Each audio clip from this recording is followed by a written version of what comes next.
अब प्रश्न उठता है कि आध्यात्मिक ज्ञान क्यों लेना चाहिए और भौतिक ज्ञान और आध्यात्मिक ज्ञान में फर्क क्या है।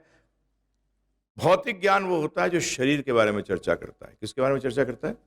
शरीर के बारे में। और आध्यात्मिक ज्ञान क्या है? जो कि आत्मा के बारे में चर्चा करता है। दिव्यता क्या? आत्मा का मतलब क्या हुआ प्रभु जी? दिव्यता की चर्चा करता है, जीवन की चर्चा करता है। अब सरल भाषा में बता रहा हूं, ध्यानपूर्वक सुनिए। भौतिक ज्ञान बताता है कोई चीज कैसे कार्य कर रही है। ध्यानपूर्वक सुनिएगा। भौतिक ज्ञान क्या बताता है? कि ये प्रकृति कैसे कार्य कर रही है।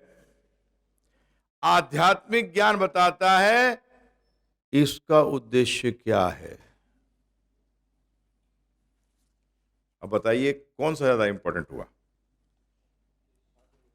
पहले वाला। क्योंकि अगर उद्देश्य ही नहीं मालूम तो प्रभु जी गाड़ी के बारे में सब कुछ जानते हो, परंतु ये नहीं पता था कि गाड़ी बनी है कि एक जगह से दूसरी जगह आपको ले जाने के लिए, तो बेकार हो गया सब। भौतिक ज्ञान चाहे वो कितना बड़ा प्रोफेसर हो, नोबेल प्राइज विनर हो, कोई भी हो, दुनिया का प्रखंड भौतिक ज्ञान का पंडित हो। पंडित का मतलब सिंपल ध्यान रखिएगा, पंडित का मतलब होता है जो कि ज्ञानी है। जो कि क्या है? ज्ञानी है। कोई आपको नहीं बताता ये प्रकृति क्यों है, इसका उद्देश्य क्या है। चले जाइए, मिल लीजिए पीएचडी स्कॉलर से, केमिस्ट्री में जिसने करा हो, फिजिक्स में किया हो, किसी भी विज्ञान में किया हो, उससे प्रश्न कर लीजिए। हैं जी? उससे क्या प्रश्न कर लीजिए कि भैया ये जी क्यों रहा है। स्कूल में कर लीजिए, कॉलेज में कर लीजिए, एक बुजुर्ग व्यक्ति से पूछ लीजिए जिसके जो कहते हैं कि हमारे बाल ऐसी सफेद नहीं हुए। आजकल वैसे सफेद बाल कम नजर आते हैं, डाई बहुत चल रही है। पहले लोग सफेद बाल दिखाया करते थे, आज लोग सफेद बाल छुपाते। सो बेसिकली क्या है, किसी से पूछ लीजिए आप, उनको पता ही नहीं है। मृत्यु के कागार पे खड़े हैं, उनसे पूछा जाए कि जिए किस लिए थे, हैं क्या बोलते हैं? हैं क्या कि जिए भाई ये सब करने के लिए कि एक दिन जीरो होके चले जाओगे, सब कुछ छोड़ के चले जाओगे, समाप्त हो जाओगे। ये कहाँ आपने सीखा था, जरा बताइएगा। कि आपको पूरे जीवन में जो आपने किया, मैंने पढ़ा लिखा, पैसे कमाए, धंधा किया, ये जरा बताइएगा कि ये बच्चे पैदा करे, उनको पढ़ाया लिखाया, उनको भी अपनी तरह बना दिया, आप ये बताएंगे जरा ये कहाँ लिखा है जरा मुझे। आपने कैसे ये धारणा डाल ली कि यही करना इस जीवन का लक्ष्य है? आप कौन होते हैं डिसाइड करने वाले कि जीवन का लक्ष्य क्या है, इस शरीर का लक्ष्य क्या है, इस प्रकृति का लक्ष्य क्या है? ये आप नहीं निर्धारित कर सकते।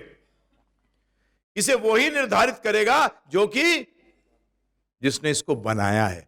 मोबाइल किस लिए इस्तेमाल किया जाए, उसका उद्देश्य क्या है, वो मोबाइल जिसने बनाया था उसने बताया था। सही बात है, गलत बात है?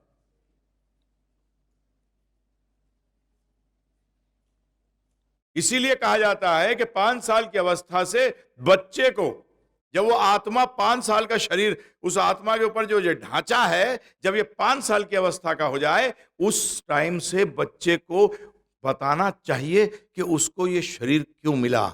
परंतु आप क्या बताते हो? ये कैसे चलता है, इसका कैसे ध्यान रखना चाहिए। परंतु ध्यान क्यों रखना चाहिए? ध्यान रखिएगा, आप अपने जीवन में भी उन चीजों का ज्यादा ध्यान रखते हो जो महत्वपूर्ण है। जो कम महत्वपूर्ण है उनका ध्यान भी उसी प्रकार कम किया जाता है। अब ये शरीर महत्वपूर्ण तो है, परंतु किसके लिए, किस चीज के लिए, क्या उद्देश्य है इसका? जब तक उद्देश्य मालूम नहीं होगा तो आप कार्य भी कैसे कर सकते हैं? सोचिए, विचार करिए प्रभु जी। अगर लक्ष्य नहीं पता होगा तो कार्य सही होगा, गलत होगा? गलत होगा। गिव प्रस्तुत करता है मात्र 14 घंटों में भगवत गीता समझने का अवसर। श्री वृंदावन चंद्र दास जी द्वारा अत्यंत ही सरल एवं तर्क संगत रूप में समझाया गया भगवत गीता पर विषयानुगत कोर्स प्राप्त करने हेतु www.givegita.com/shop पर जाएं या 9210531053 पर कॉल करें। आप हमारा कार्यक्रम टीवी पर भी देख सकते हैं हर रविवार प्रातः 8:10 पर दिशा टीवी चैनल पर। आप इस कार्यक्रम को हमारी एंड्रॉइड ऐप गिव गीता या हमारी वेबसाइट www.givegita.com/tv पर भी देख सकते हैं। धन्यवाद। हरे कृष्णा।